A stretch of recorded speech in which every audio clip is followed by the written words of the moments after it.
This is A View from the Bunker. Now, here's Derek Gilbert. The hierarchy of the heavenly realm. Welcome to A View from the Bunker. I'm Derek Gilbert. This is our monthly Iron and Myth program. We are back with a new program after several weeks of rebroadcasts. Basically pulled programs from the archives from the early days of our experiments with video here on A View from the Bunker to cover the time that we were away in Israel. Now we're back, brought with me a little bit of a virus, as you can hear, still fighting it off, me and the neti pot, and we will prevail, God willing. Joining us to engage in a discussion that has really been the focus of study by learned men and women, scholars who have studied the scriptures and the spirit realm for literally the last 2 millennia, at least as far as Christians are concerned. The pastor of Reformed Baptist Church of Northern Colorado in Boulder, and our recent guest on our tour of Israel, Pastor Doug Van Dorn, best-selling author and screenwriter Brian Godawa, and the director of the Institute of Biblical Anthropology, Dr. Judd Burton. Gentlemen, welcome. This is a subject that has fascinated Christians, well, people of all religious faiths, really, for millennia. You know, what do we make of the spirit realm? Who's in it? And what do they look like? What are their powers? What do they think about us? How do they interact with us? And is there a hierarchy? Is there like an org chart that can be developed for the spirit realm?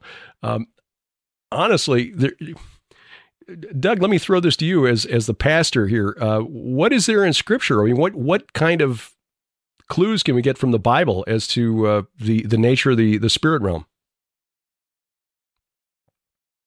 Well, I mean, that's a great question. I think a lot of people think that it's not that organized and that there is no real hierarchy. I mean, they really think of demons and angels, and that's kind of about it.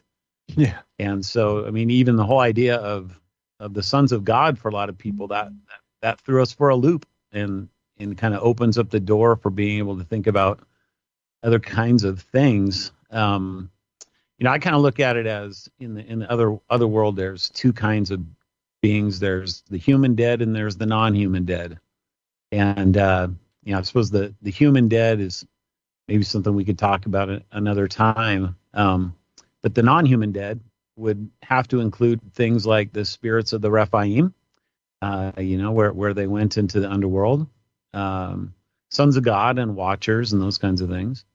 And then you get to the New Testament. There's some things in the Old Testament. I think the book of Daniel is very helpful as a preliminary book for what's going on with Paul. But he starts talking about things in several lists in Romans and Galatians and stuff, Ephesians, that, reading them before I ever came to this worldview, I had no idea what he was talking about. He talks about thrones, powers, principalities, and rulers, and all these kinds of things. And it's like, what in the world?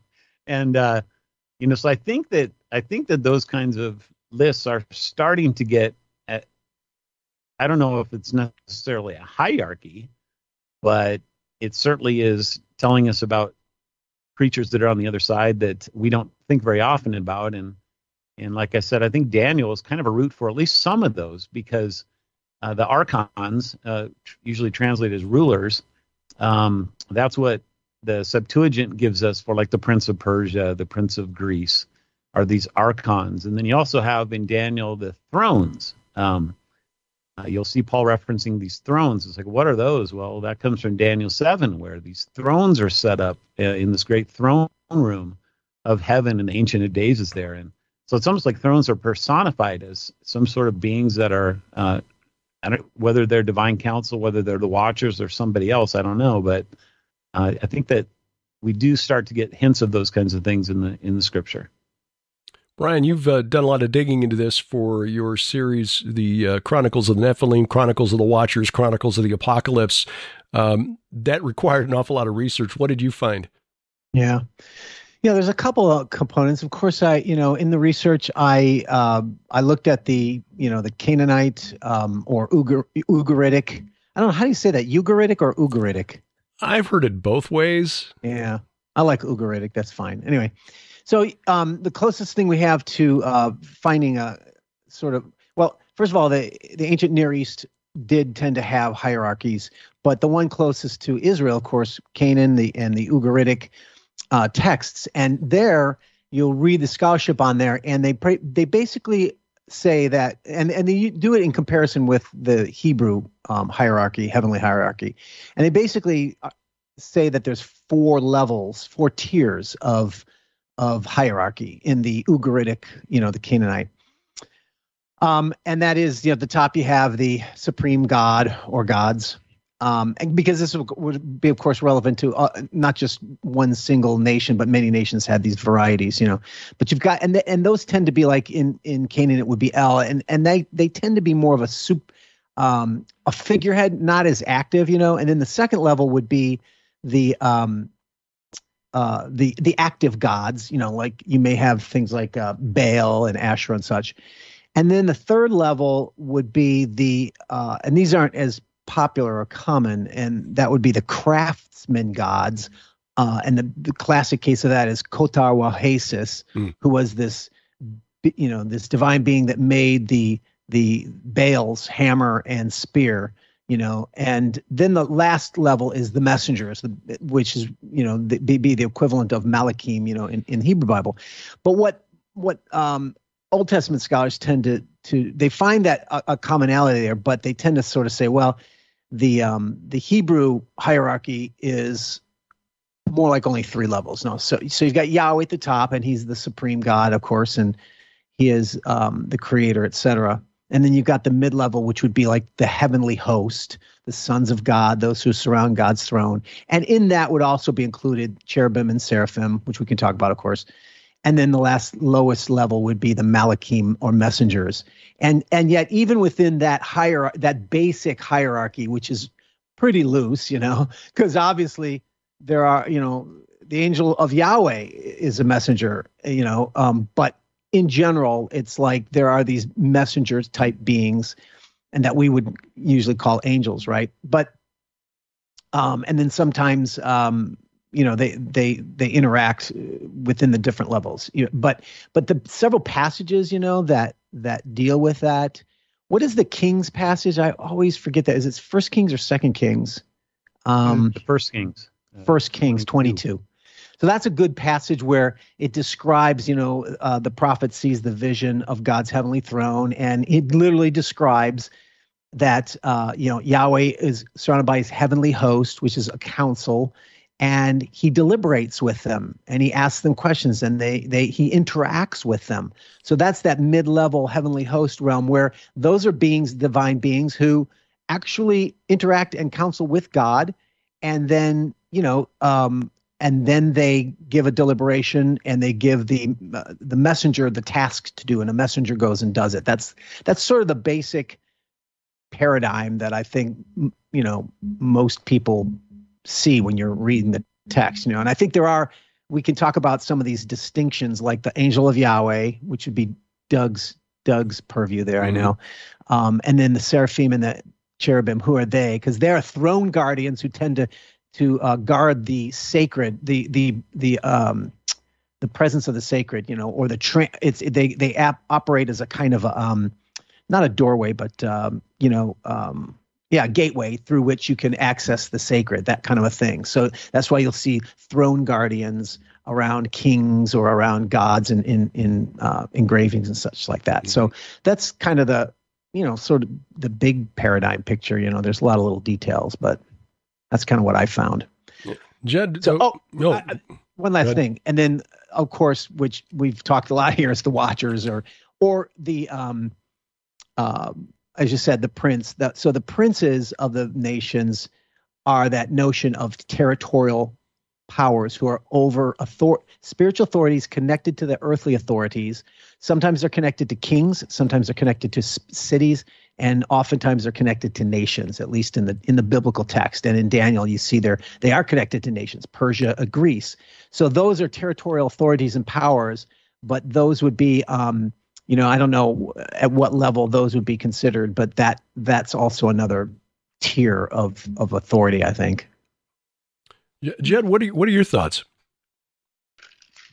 Well, I think the that the hierarchy issue is also married to an issue of taxonomy, and this is one that that scholars of many make and model have applied their talents to. I think that this comparative approach that Brian references has a lot of merit to it, but of course it goes just beyond the Near Eastern models. There, in anthropology and comparative religion, there have been scholars like Andrew Lang and Wilhelm Schmidt who have tried to make these sort of analogical comparisons.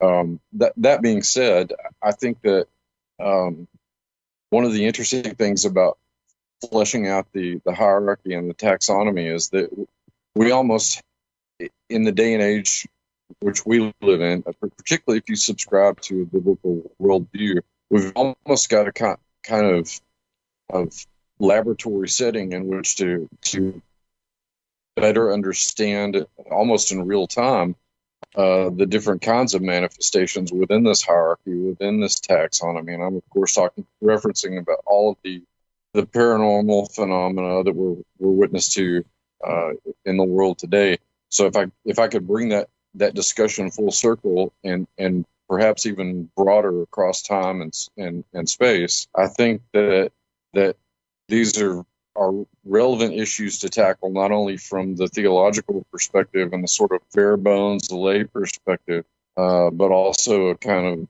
of from the anthropological perspective. And again, these models, I think, can go a long way towards perhaps even adding some detail and minutia to what that taxonomy, what that hierarchy looks like. Just to throw this out here, I think because of Daniel chapter 4 and the reference to the dream of Nebuchadnezzar, where Nebuchadnezzar sees watchers descending and decreeing a punishment on him, and mentioning in that passage that, let's see, a watcher, a holy one, came down from heaven, verse 17, the sentence is by decree of the watchers, the decision by the word of the holy ones. So it would seem that they were granted some authority by God to actually administer some of his creation. It's almost like we don't see it. We don't get the backstory like we do in 1 Kings 22, where God throws the question open to the floor. How are we going to deceive Ahab? You can imagine that perhaps there was a question, or maybe a directive from God. Say, hey, Nebuchadnezzar's a real jerk. So what are we going to do? And the watchers decide on his punishment. We don't see that sort of authority given to the cherubim or the seraphim, the throne guardians. So could we assume that perhaps a watcher class entity would be of a higher rank in the heavenly realm? Well, they're at least of a rank of making judgments and deliberating over things. So it could be an office, I suppose, that they hold.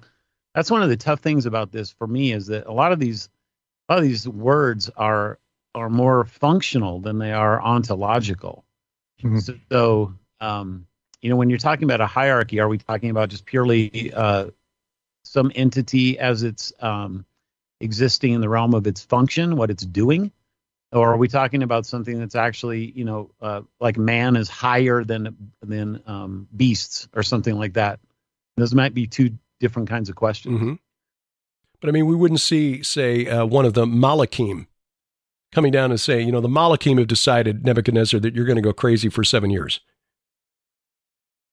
Now, we don't know that. Again, because, to me, that's the question, though, is that a malakim, if it's really just referring to a function, then it could be some kind of, you could have all kinds of different kinds of ontological creatures, right? So, Brian brought up the angel of the Lord. In my estimation, he's the highest of the high because he's Christ himself. But he's functioning as an angel. So when he comes and he's called the angel of the Lord, he's the messenger of the covenant. And so it's not necessarily telling us about who he is at that moment. You gotta go to other places to find that out. So could an angel be somebody who's high up in authority in another way, but God sends him like the angel Gabriel or Raphael, the four kind of archangels or whatever that you have in Roman Catholicism, that kind of thing. Are they super high up, or are they just angels? Well, I don't know that we have to pick. I don't know that it's an either or. So in other words, you might get one of the seraphim or one of the malakim who has been designated a watcher. In other words, like in the army, you've got a whole bunch of soldiers, but you've only got a few generals. I tend to think that that's probably the way that it works, but I'd like to hear what you guys think about it. I don't see why not. I mean, one of the things that I always go back to is just, like Doug referenced a moment ago, that it's just drilling it back down to the language. If these are functionary titles, and it would seem that a number of tiers of angelic beings would be able to fill them. So you may be looking at a title that's specific to an assignment rather than just a general rank. So I think that the word angel it's a really interesting word. Ron Johnson, in his dissertation on thrones and powers, has a little section on kind of the way that the word angel changed over time. And I think that he's spot on that at some point in time, by the time you get to the New Testament, angel really came to replace the word God, a little g gods. Whereas when you're looking in the Old Testament, angel is very clearly a messenger. And, I think that we do that in our own vocabulary today. Whenever I have somebody that's really struggling with the idea of other Elohim, I say, well, just don't put that aside. Take that off the table for a minute and just think about angels. You believe in those, right? Yeah. So if it's helpful for you to think of these creatures as angels, well, we're not off base to do that, because it's literally the way that the Septuagint talks about them. So, maybe another example would be helpful. And this is my own speculation. When I wrote the Angels of the Lord book with my pastor friend Matt, he takes a kind of a different view of Michael. But in my estimation, Michael, who is called the Prince of Israel, okay, your prince, so that's Daniel chapter 12. I believe that Michael is the proper name of the angel of the Lord. It just means who is like God. And so if that's true, then what we have is a prince of a nation who is also being called an angel. So right there, Derek, is kind of, you brought up the question of a watcher and an angel. I think that could very well be the case, that, in his function on the divine council in the Old Testament, this person, the figure, the angel of the Lord, is one of the gods of the nations. But the stunning thing in Daniel 7 is that all of a sudden he, using different language, because he's one like a son of a man, and all, everybody in the whole throne room is like, what's going on here? Who's this one like a son of a man coming to the Ancient of Days? Well, if that's the angel of the Lord, if it's Michael, if there's something going on with that, we need to really wrestle with what these words are meaning, what they're conveying, and not just assume that an angel is a kind of a being, and that watchers are a different kind of a being, because there might be overlap there. Yeah. So, Doug, can you give the arguments for why you think Daniel is equated with the angel of Yahweh or Jesus? Why Michael is? Yeah, I've heard of that, but I've not looked into the argument. Yeah. So there's a couple different lines of it that I go to. So the first one is that there's a prince over Israel. Okay, that's right, called Michael in Daniel 12. All right. Right. But in Deuteronomy 32, verse 8, this is the passage where God gives the nations to the son according to the number of the sons of God, right? So the Most High is doing this to the number of the sons of God. And then the next verse says, but the Lord's portion is Jacob, and Israel is his inheritance. And so my estimation is that that has to be the son there. It has to be, because fathers don't inherit things, and he's just been talking about the sons of God. So if that's the case, and the 70 are given to the nations, and those are the watchers, right? Then the Lord has to be the watcher over Israel. He's the prince of Israel. And so Deuteronomy 32:9 and Daniel 12:1 have to be read together, because unless there's two princes of Israel, they have to be the same person. And in that case, he's obviously just called Yahweh, but in other places, when he's the angel of the Lord, he starts saying things like, I covenanted with you to your fathers. I picked Abraham and brought him out of, Babylon. I made a covenant with him. He tells the people in Judges, you did not obey my voice. And it's very clearly in those passages, he's the angel of the Lord there. So, you kind of have to do some navigating of various texts and read them together. And when you do that, I just don't know what other conclusion you can come to than that.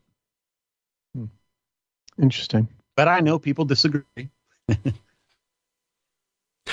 Now, ontologically speaking, there have to be some differences between some of the members of the spirit realm. I mean, when we look at the description of the cherubim, or cherubim for you Hebrew speakers, in Ezekiel 1 and Ezekiel 10, and the seraphim in Isaiah chapter 6, clearly those are different types of entities. And then we get into the malakim, which appear to be human, at least the way they're described in the few places they appear in the Old Testament. And then you've got the ophanim, which are the wheels with eyes all around, and the spirit of the living creatures is in them in Ezekiel. How do we process those into this idea of a hierarchy? Can the cherubim, seraphim, malakim, can any of them aspire to become watchers?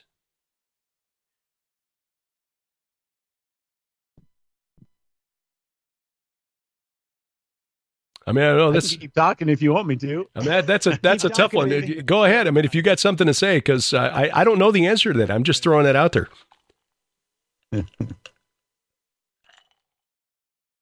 So the question is, again? I mean, we've got some ontological differences between some of the members. Right. Yeah, like the cherubim, the seraphim are clearly different. The ophanim, if you want to include them, the wheels with eyes, but clearly at least cherubim and seraphim. And the malakim, the angels that appear with the angel of Yahweh when they come to Abraham, they look just like men. So you've got at least 3 different types in the Old Testament, it seems. Possibly 4 if you include the ophanim. Can they aspire to be watchers?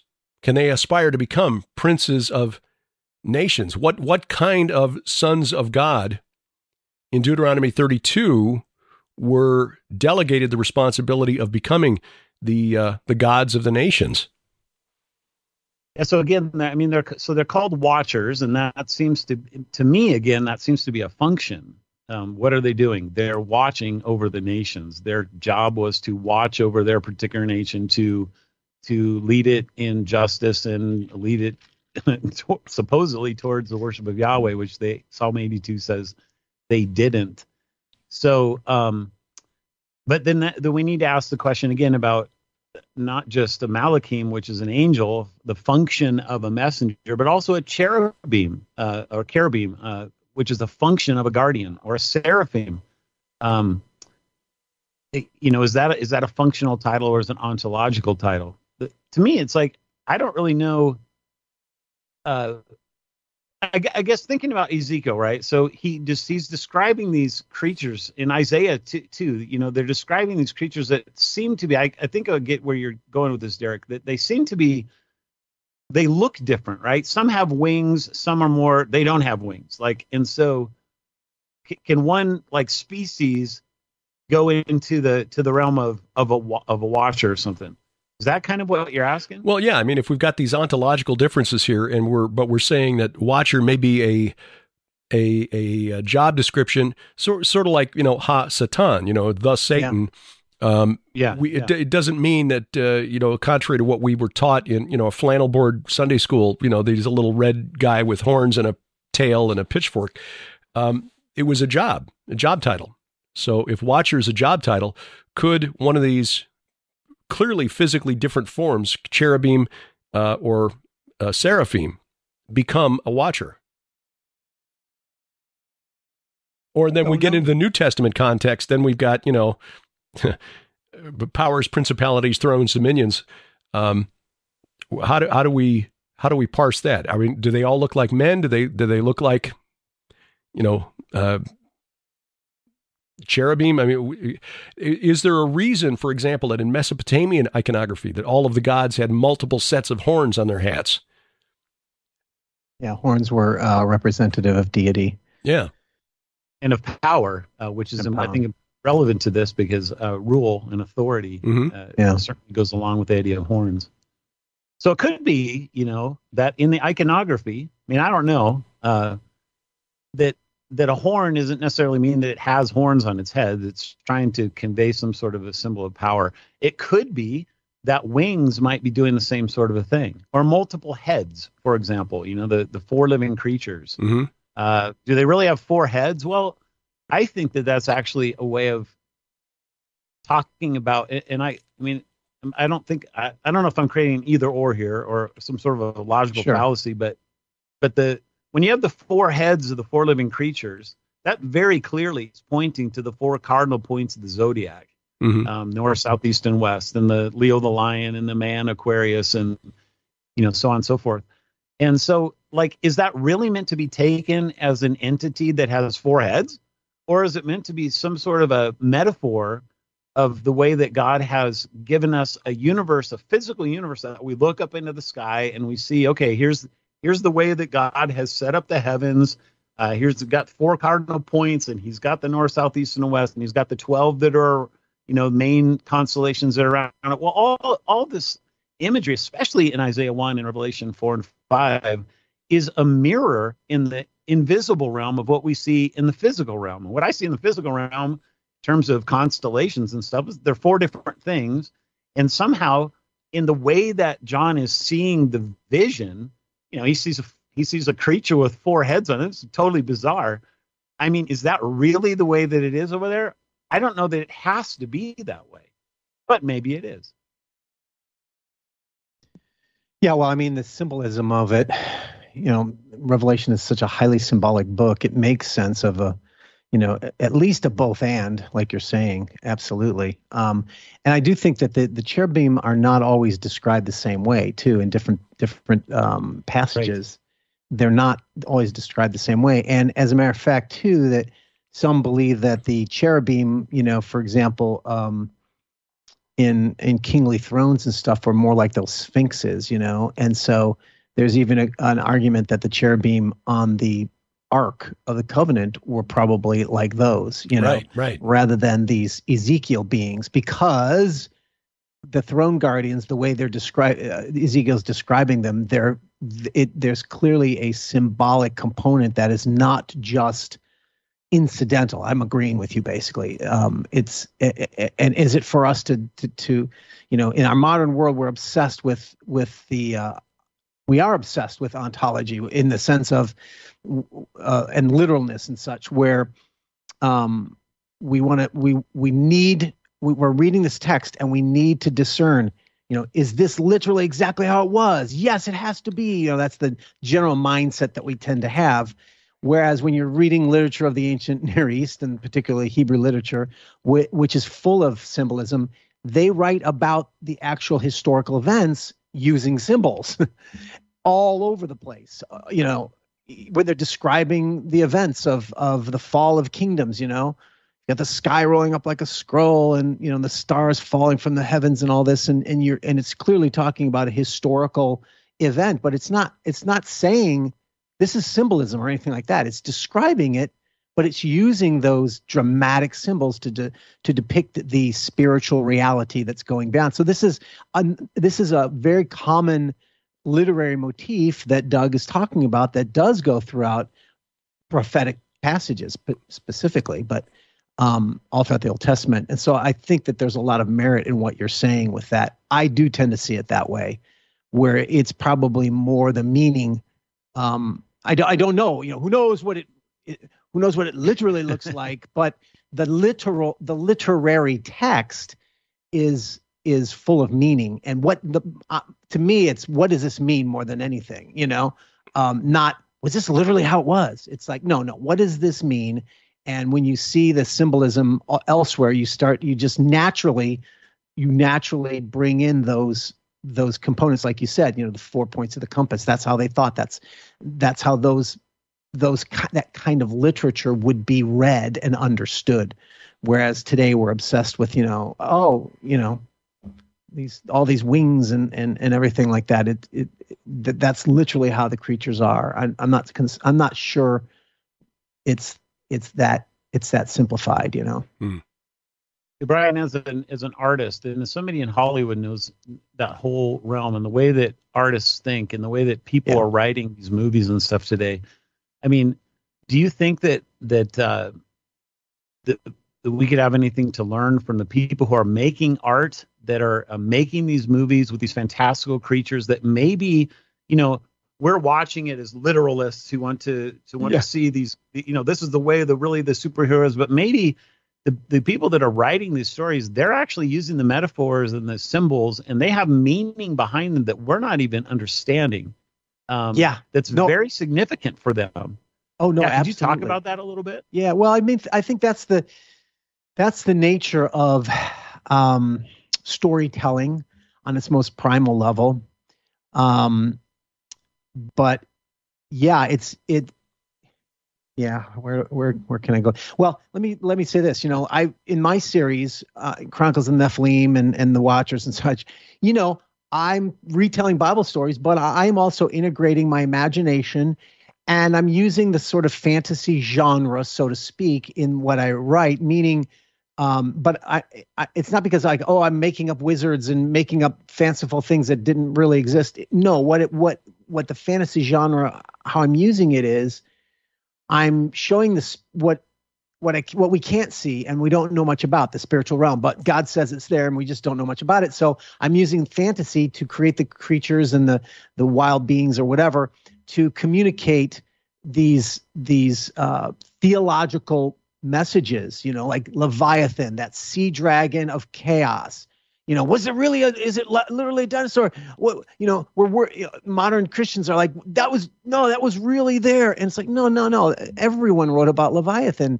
And they don't even talk about, there's no talk about now. This is only a symbol. They just incorporate it into everything they're talking about. Leviathan was there and God crushed the heads of Leviathan, So in other words, yes, there's an imagination, I think, that I think is loud and clear in some of the biblical texts, but we can't always discern the understanding of it. But I don't. On the one hand, there's a side of us, because of the influence of the Enlightenment, and we have all become children of our time, whether we like it or not, or even if we don't agree with it, we've been affected by it, and we do have that sense of science in the way we interpret everything. And so that's muddled our ability to appreciate it. And thus you have, these, idiot atheists, just, it's all myth and look at the fantasy. And they point out all these silly things in the Bible because they don't even know how to read literature. They're just reducing everything to materialism and they have no imagination. So there is a side of our culture that has lost its imagination. But what you're indicating, Doug, is I agree with you, but there's another side of us where we haven't. And that will always be like this. We just create new forms of mythology to express our beliefs of meaningfulness. And so thus, yes, I see the Marvel universe, we've talked about this before, as it is a natural impulse of religion making. Man is a religious creature, homo religious, right? And he must have a God. And it's not, and the atheistic materialistic sort of worldview and mythology is not satisfying in the long run. And the godless still need to create universes that bring this spiritual, transcendent meaning through the use of gods. And that's clearly what superheroes are.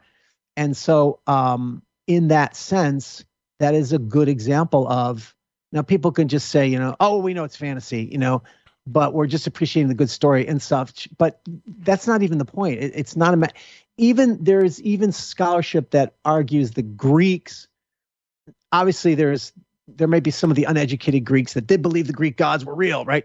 But there was much of Greek culture where it wasn't about the gods being real. They knew they were expressing, it was their mythos way of expressing the reality of life that they're experiencing, that they don't necessarily have any other capacity to describe it, certainly not in the scientific terms of materialism that we do necessarily. But so the point was that, you don't have to be believing these gods are real, these superheroes are real, for it to be a real religious expression of your belief of what the universe is like.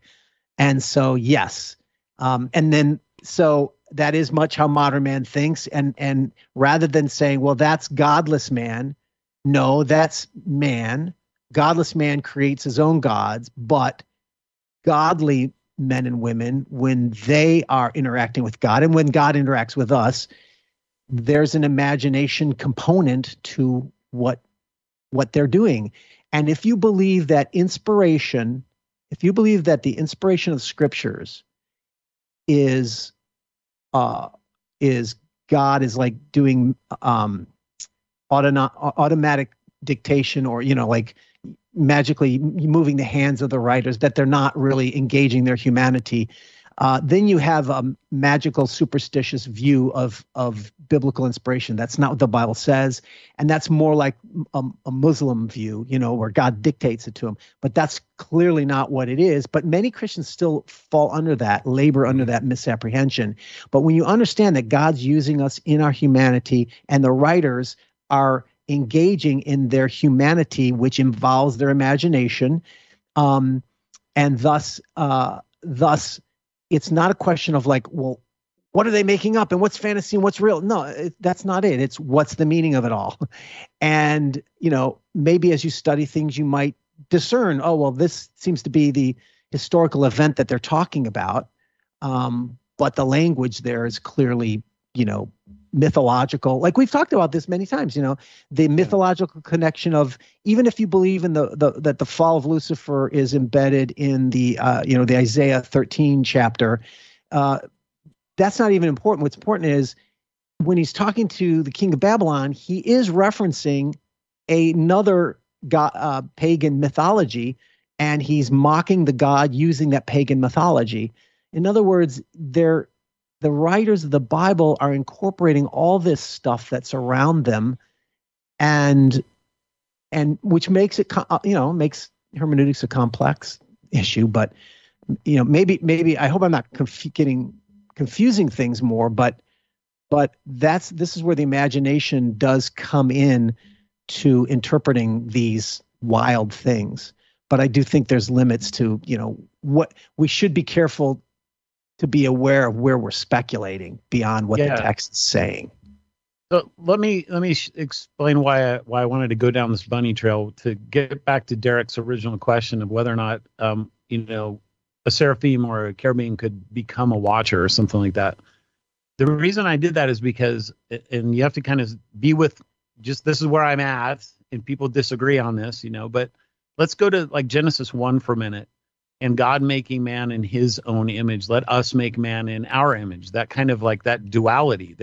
He's making us, but yet they're making us. It's kind of a weird thing, right? So if you take the watcher view, the sons of God view, that we're being made in the image of these other creatures that are in heaven that are ruling, okay? And that the image of God is really a function there, more than it is anything else. And we need intelligence, we need holiness, all this stuff in order to be in the image to carry it out. But it's a function, it's dominion.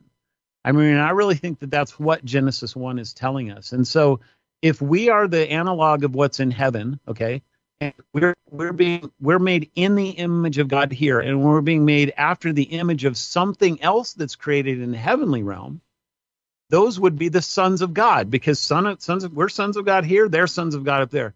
If those sons of God then are the watchers, okay, then it seems to me that another kind of a creature, like a beastly kind of a creature, like a Rephaim, let's use that, because at least I think we can all handle that a Rephaim is not a watcher, it's a son of a watcher, And could a Rephaim in the other realm become a watcher? I would say the answer to that is no, because God has made a fixed number of heavenly sons of God, and that's what it is.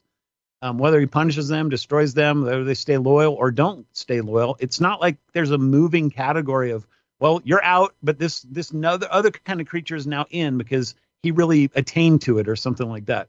I don't think that's what's going on any more than an ape, a gorilla could become a man and start carrying out dominion on the earth. And the reason I brought up the issue of, whether or not a seraphim really looks like that or a cherubim really looks like that is because if this is metaphor and describing to us some kind of picture, then maybe they don't have to look like that at all. And maybe they actually do look more like men. And so, yes, the answer to that would be they could be, because we're not dealing with a different kind of species here. Like I said, we're dealing more with a function. And so I just really think that it's important for people to grasp that, look, there's either a seraphim and cherubim are different races of beings, or they are different functions that different races of beings could be carrying out. That makes sense. And it, depending on how you answer that question depends on the answer to Derek's question of whether or not they could, be vying for Top Gun in the Divine Council or something like that. Does that make sense? Or yeah, and the other aspect of this that I think we need to consider is that when you're looking at reading those descriptions from Ezekiel and Isaiah, you have to realize that you're dealing with a human who's created to occupy a three-dimensional space, or 4 if you count time as a dimension. Exactly. Looking into a realm that may have many more dimensions. And so the human mind is trying to make sense of something that it was not designed to comprehend. So the description of the cherubim having 4 faces, I mean, which sounds really weird. How is that even possible? You got, 4 faces. Well, okay, we're trying to fit it into a 3-dimensional space, something that is occupying maybe 11 dimensions. Who knows? Yeah. Yeah. And these are visions. I was listening to Josh Peck on Blurred Creatures. He was using this exact analogy, Derek. He was talking about Flatlands. This whole book about this 2-dimensional world of lines and dots. And what happens if a 3rd-dimensional creature like us tries to come into that? If you were to stick your 3rd-dimensional foot onto the flatland, they would not recognize it as a foot. They would recognize it as a line. Right. They wouldn't, like, what? How would you describe that? You have to describe it in your terms. So I think that's exactly right. What you're talking about. Yeah. So, Judd, what is your opinion? The influence of the writings of other cultures in the ancient world. I think Christians kind of bristle when they get the idea that even though we can point to many examples, for example, in Isaiah 27:1, which we mentioned earlier, where he describes God crushing the heads of Leviathan, that fleeing serpent, that twisting serpent, where he's essentially quoting the Baal cycle, the Ugaritic myth of their king of the gods, Baal, who crushed, the heads of Yam, their chaos monster, and Isaiah quotes him. And so, Christians being told, well, the prophets quoted religious texts written by their pagan neighbors.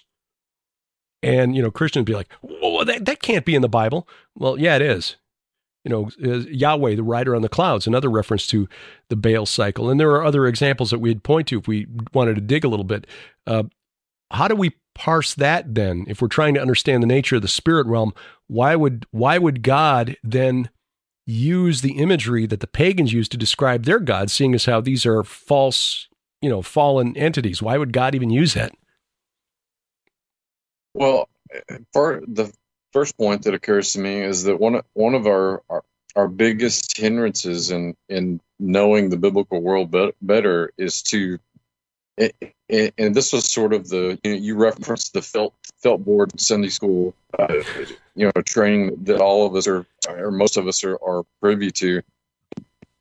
It's almost as if the ancient Hebrews are we know that they lived in Israel, but they weren't really ancient Near Eastern peoples. They were something altogether different. I think that's problematic because you can't take the ancient Hebrews out of the ancient Near Eastern world because culturally they were ancient Near Eastern. That's why you find similar imagery in the Bible with other, their neighboring cultures.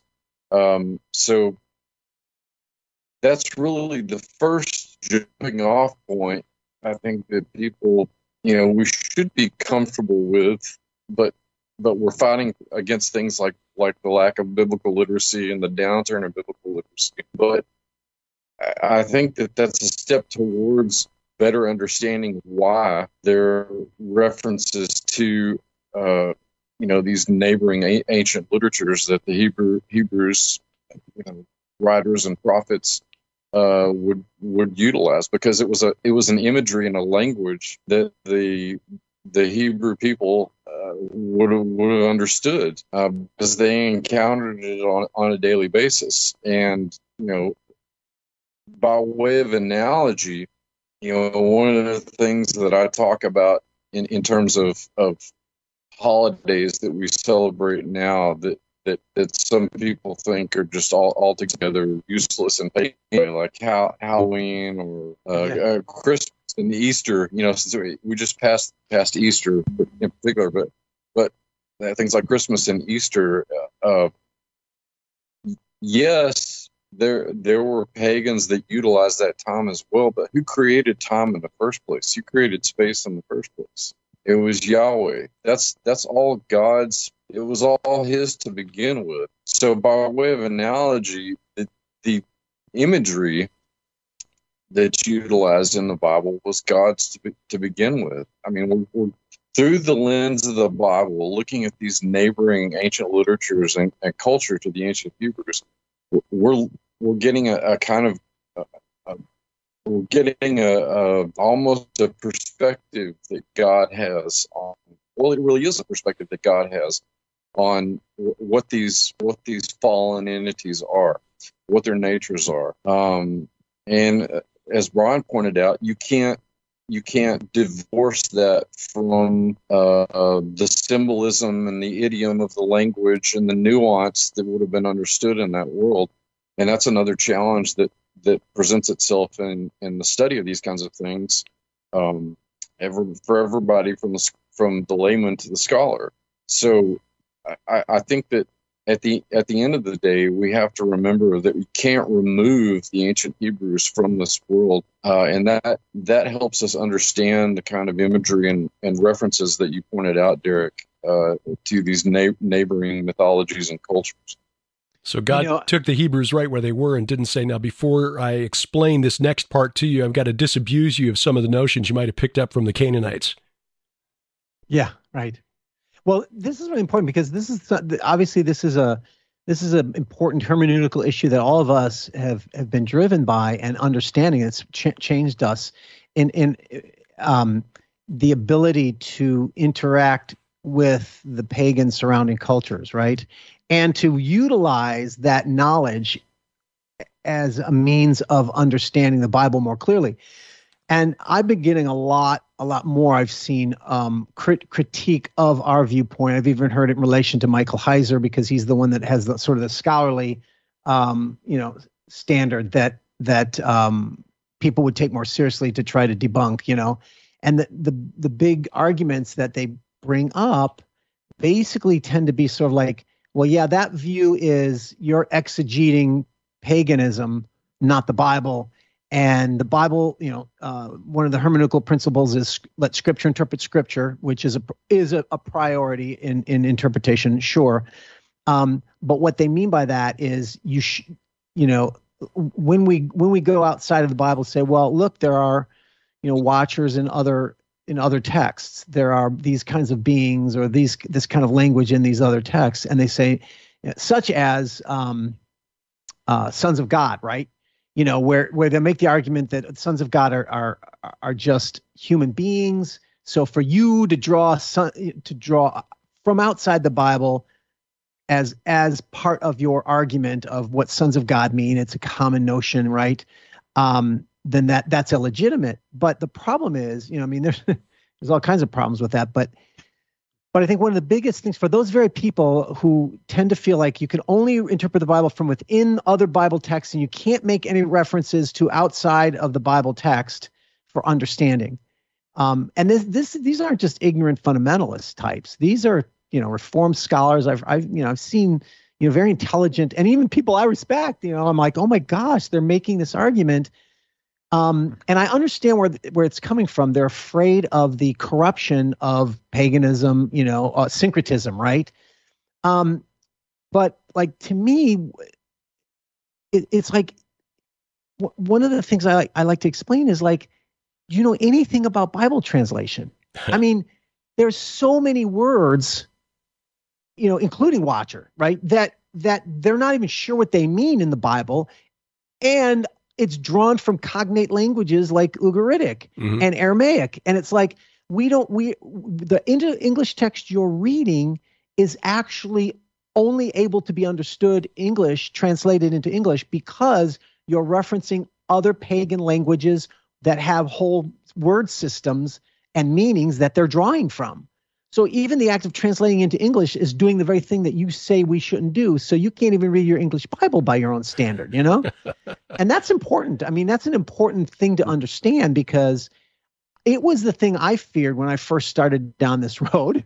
I'm like, I felt like, oh, is this syncretism, But when you understand the difference, the ability to discern and to say, like what we've all been talking about, that there's I like to use the subversion notion of, you're using common images and common concepts, et cetera, but you are capturing the language and you're reinterpreting it for your own purposes and your own meaning. And what's interesting is that's why the left is so powerful in America in terms of controlling and destroying America, because they believe language creates reality. Now, I don't believe language creates it, but it does. Language guides and restricts our knowledge, and so our knowledge of reality. So it is deeply influential on reality, on our understanding of reality, right? So the left says, well, that's why the left is always changing language and saying, oh no, you can't say that now, and now you must say pronouns, and now you can't say this word. What they're doing is they are taking control of reality in their view. And they're creating reality by controlling the language. And there's some truth to that, is what I'm saying. But that's the point, is they're taking meanings like they've taken words like queer. Queer used to be, decades ago, it was just another word, a derogatory term for homosexuals. But now queer is a positive, power term of empowerment, right? Because they took it and they changed the meaning of it. And that's why they're very effective. And all that to say that's what the Bible's doing as well. And that's why I'm not afraid of Easter and Christmas. And again, I think we've talked about this already, before, but it's like, no, you take control and you turn the meanings, you change the meanings into what you need them to be. And and that's how you influence culture for sure. But no, it's a really good point. It makes our discussion about hierarchy a little bit more difficult, though, doesn't it? Because we don't know exactly what it is that we're talking about on the other side of this veil, Yeah. Because we're having to use these very images and pictures of all these different cultures, and that the Bible's imploring and when should we read it as literal of some sort of a spiritual creature, and when should we not? And it just makes it a tough conversation. Well, one of the things that comes to mind is the word malakim in Hebrew, which means messenger, and that denotes just the very lowest tier of the angelic realm, if you will. But in the cultures, Semitic cultures around ancient Israel, Ugarit, Ebla for another, which was a city in northern Syria that was very powerful in the 3rd millennium BC down through about the time of Abraham, Isaac, and Jacob. The malakim were underworld deities who were sort of related to the Rephaim. So, that the word is essentially the same. It's a cognate, but the perception of what they represented was different. They were underworld spirits rather than just messenger angels. So, words matter, language matters, and how it's employed. And we're about an hour into this program, and to keep these manageable lengths, I don't want to stretch us out any further, but I do want to point out that we still have yet to address the New Testament terms, the Greek terms like dominion, dynamis or powers, the elemental spirits, the stoicheia, the exousia, the authorities or powers. Do we want to address that in the next session? Or do we just want to throw up our hands and say, got no clue? Well, look, I say let's do a New Testament. Maybe even drag in some early church literature. I say let's go for it. Okay, all right.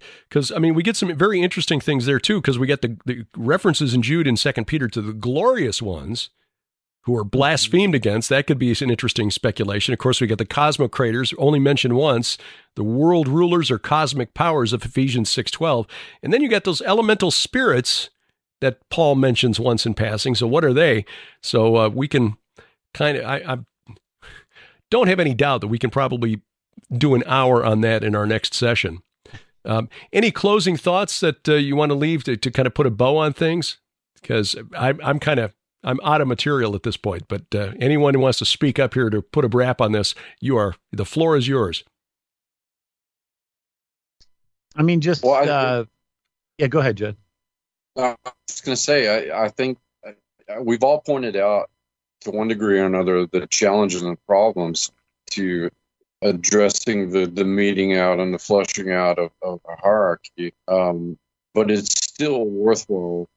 It's still a worthwhile pursuit, both from just studying the Bible sort of life application perspective, but also for scholars, because there's, as we've all pointed out here, let's just take on the basis of language alone, there's still lots of unanswered questions, and it's only by using things like historical linguistics and comparative linguistics that we're going to be able to really get a clearer picture of that. So who knows? Maybe some epigraph is waiting in some unexpected site that's going to answer some of these questions that we posed tonight. Well put. Yeah, I was just kind of going to say that, the whole idea of a hierarchy in the other world, and maybe the way that I started off with, it's important for us to understand that there's a host of heaven. It's not just one or two kinds of creatures, the whole host. And that if God is making things down here as an analog to the way he makes them up there, then there's bureaucracy and there's government and there is positions of authority, and they follow rules just like we do. And I think that's important for people to at least begin to wrap their minds around. Yeah. It isn't just angels fighting demons and that's it. Yeah. Or in some people's minds, just Satan or something like that. I mean, there's a whole lot of stuff that's going on there, and we actually do have some information about it. Yeah. That I have found to be very helpful in trying to understand the world that's going on around me. Well, as Tim Alberino has pointed out in his book, Birthright, you've got... We know that in the spirit realm, you've got books. There are books that are referenced, is your name not written in the book of life or what have you. But, God tells Job, the sons of God, the stars sang, when he created the earth. So apparently, okay, they've got literature, they can write, they've got a language, and they've also got music, they can sing. Mm-hmm. So, yeah, there's a lot more going on in that realm than we're aware of, because they apparently, as you say, they've got a hierarchy, they've got culture, they've got rules, and some kind of organization, even if we don't perceive it well, because, as Paul wrote, we're looking into a mirror, into a darkened room, so we don't get it. But look forward to continuing this discussion next month as we try to peer into that room and try to make out the form of some of the shapes moving behind us. Doug Van Dorn, author of Giant Sons of the Gods, the 10th Anniversary Expanded and Revised Edition, now available. He's also the co-author of The Angel of the Lord, a biblical, historical, and theological study. Brian Godawa, best-selling author, award-winning screenwriter. His nonfiction work includes When Giants Were Upon the Earth, When Watchers Ruled the Nations, God Against the Gods, and more. And Dr. Judd Burton, the founder and director of the Institute of Biblical Anthropology. I always enjoy these conversations, fellas. Look forward to doing this again next month. Thanks for having me. Check the show notes below this program wherever you're watching or listening to this podcast, whether it's YouTube, youtube.com/Gilbert House, our app, which is really the best place to do it, gilberthouse.org/app. If you don't have it yet, you'll find links to the websites of our esteemed guests, Pastor Doug Van Dorn, Dr. Judd Burton, and Brian Godawa. And we will all be back again next month, God willing, for another episode of Iron and Myth. Straight ahead, special announcement regarding the Gilbert House Ministries 2024 tour of Israel, and news about Skywatch TV's new virtual conference, One World Rising, and another edition of Bless Their Pointy Little Heads, straight ahead on A View from the Bunker.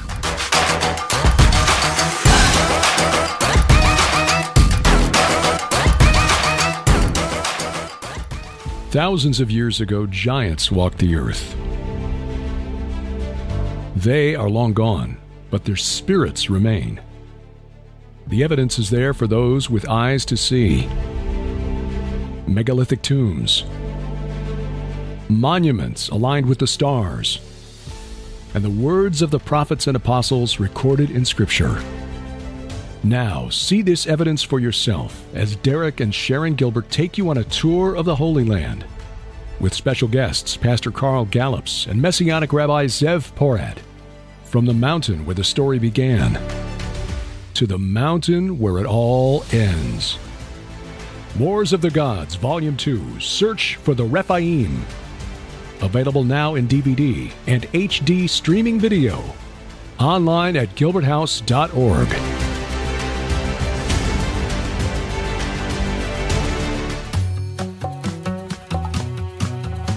Walking the walk every Sunday night from the beautiful Missouri Ozarks. This is A View from the Bunker. I'm Derek Gilbert. You'll find us online at VFTB.net. That is our global hub. You can also find us at gilberthouse.org.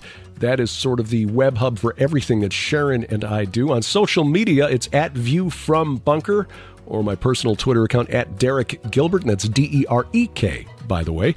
Facebook, View from the Bunker, and you can also find us at Truth Social, Gab Me, We Get Her Parlor, at Derek P. Gilbert. Well, you by now have heard how Anheuser-Busch has inadvertently attempted to kill the Bud Light brand.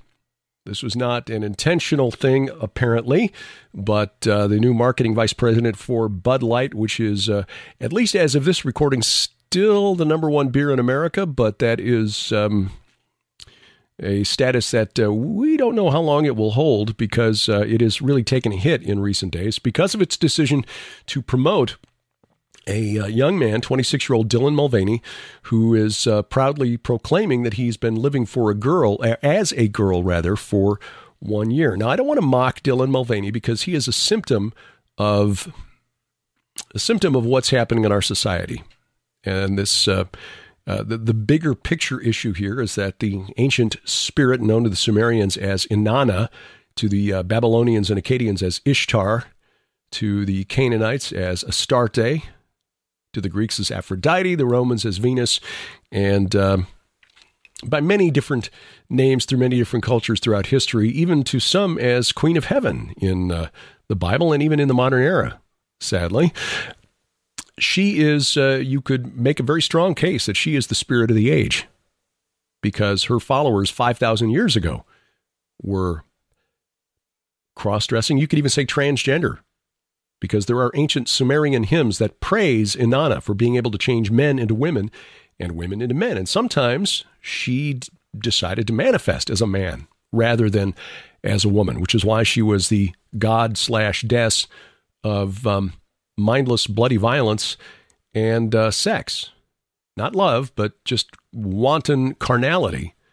And that was her thing back in the day. And if you look around the world today, you can say, well, sex and violence, that pretty much sums up what pretty much sums up Western civilization in the modern age. I want what I want right now, and if I don't get it, I'm going to start smashing things.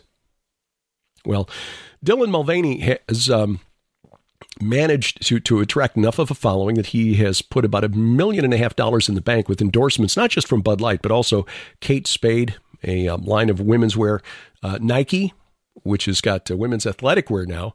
For some reason, the marketing team at Nike thinks it will sell more sports bras by having them modeled by a skinny young man. And again, this is not to make fun of Dylan Mulvaney. He, in my eyes, is a young man who's in a lot of pain, and he's figured out a way to monetize his internal struggles. And sadly, there are those who are more than happy to endorse those struggles. What he doesn't realize is that a day is coming when he will no longer be the flavor of the minute, and he will be cast aside.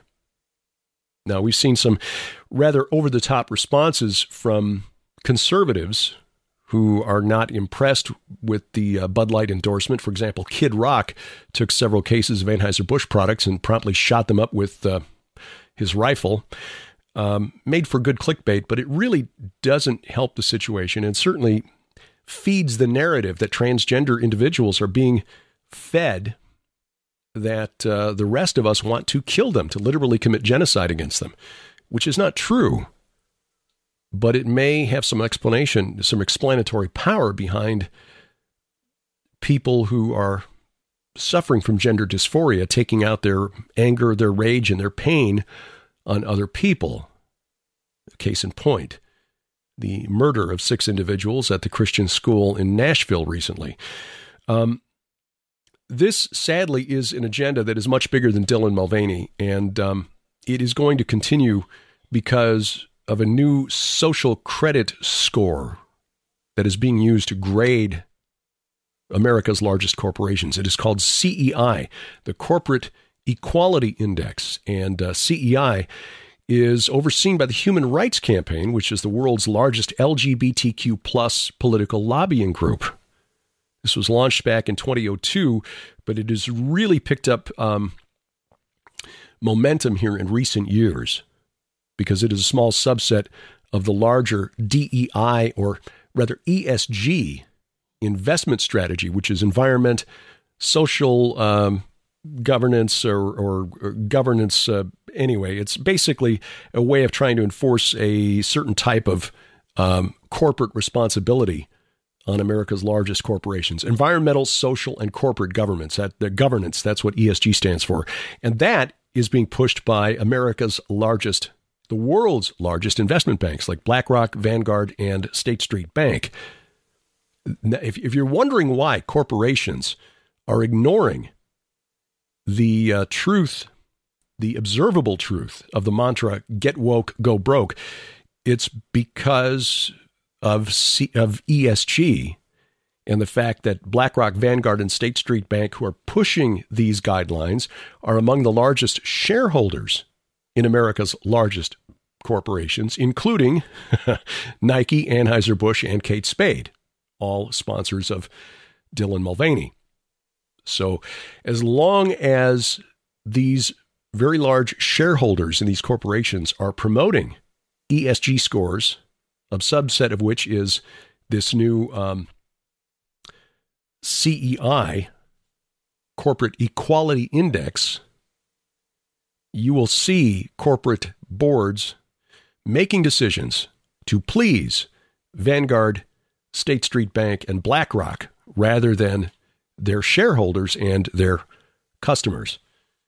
Now, we've already seen over the last week and a half, 2 weeks since this news broke, which broke on April 1st, by the way, which is why some of us at first thought that the Bud Light sponsorship was an April Fool's joke. It sadly was not. But Anheuser-Busch as a corporation has lost about $6 billion in market cap since then. It will probably recover as this kerfluffle eventually fades away in the memory of customers. But this is the kind of marketing mistake that can really damage a brand for a long, long time.